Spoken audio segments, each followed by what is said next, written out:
तो वहीं भाजपा राष्ट्रीय मंत्री अलका गुर्जर ने केंद्र सरकार की उपलब्धियों को लेकर जानकारी दी, साथ ही सरकार पर निशाना साधा।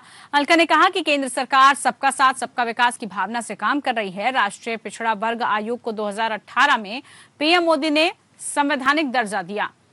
एमबीबीएस और एमडी में ओबीसी को आरक्षण दिया। सामाजिक विषमता दूर करके सामाजिक न्याय पर काम किया जा रहा है। पिछड़ा वर्ग आयोग ने राज्यों का दौरा किया। राजस्थान में 7 जिलों में ओबीसी सर्टिफिकेट नहीं बन रहे हैं, इससे उनको आरक्षण का लाभ नहीं मिल पा रहा है। पिछड़ा वर्ग को जोड़ने का काम केंद्र सरकार लगातार कर रही है। वहीं केंद्र सरकार अपनी योजनाओं के जरिए पिछड़े वर्ग को लाभ पहुंचा रही है ताकि पिछड़ा वर्ग भी स्वरोजगार शुरू कर सके। मुख्यमंत्री अशोक गहलोत 4.5 साल तो कोई घोषणा नहीं कर पाए, लेकिन चुनाव को देखते हुए अब घोषणाओं पर घोषणाएं की जा रही है। मुख्यमंत्री अशोक गहलोत खुद ओबीसी वर्ग से आते हैं, लेकिन राजस्थान के 7 जिलों में ओबीसी का सर्टिफिकेट ही नहीं बन पा रहा है। कामकाज का मूल मंत्र ही है सबका साथ, सबका विकास, सबका विश्वास और सबका प्रयास।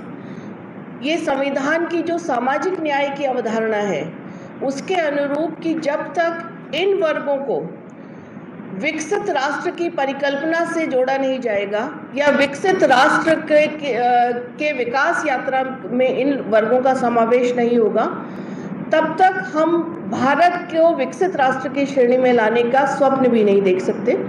तो इसी के अनुरूप जैसा कि बाबा साहब अम्बेडकर का भी कहना था कि सामाजिक विषमता को दूर करने का प्रयास हर शासन को करना चाहिए। चलिए, संवाददाता हमारे साथ रूपनारायण जुड़े हुए हैं।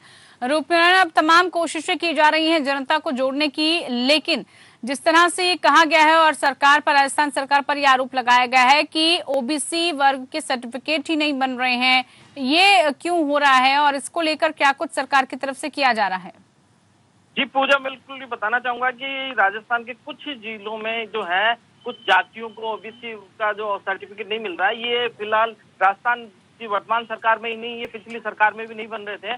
और कल जब इनसे बात हुई राष्ट्रीय मंत्री जी से, अलका गुर्जर जी से, तो उनसे ये संवाददाता ने प्रश्न पूछा पत्रकारों ने कि सब आपके समय में भी वो नहीं बन रहे थे वहाँ पे सर्टिफिकेट, तो वो कोई जवाब नहीं दे सकी। और उन्होंने यही कहा कि देर आए दुरुस्त आए, अगर उस टाइम नहीं बन रहे थे तो अब बनाना चाहिए था राजस्थान सरकार को, और अब बनाना चाहिए, क्योंकि जो है इसमें ओबीसी का मसला जो है, जो कांग्रेस के प्रदेश अध्यक्ष हैं गोविंद सिंह डोटासरा, उन्होंने इनकी रैली जो निकली थी परसों, जिन्होंने सचिवालय घेराव में, उसमें उसके बाद उन्होंने मुद्दा उठाया था कि जो भारतीय जनता पार्टी का मंच है वहां से ओबीसी नेताओं को बोलने नहीं दिया गया मंच से।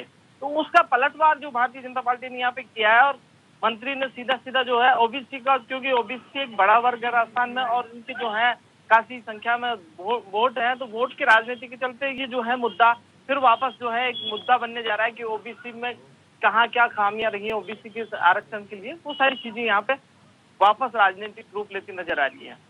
जी पूजा, बिल्कुल राजनीतिक रूप ले रही है। बहुत शुक्रिया रूपनारायण तमाम जानकारी पहुंचाने के लिए।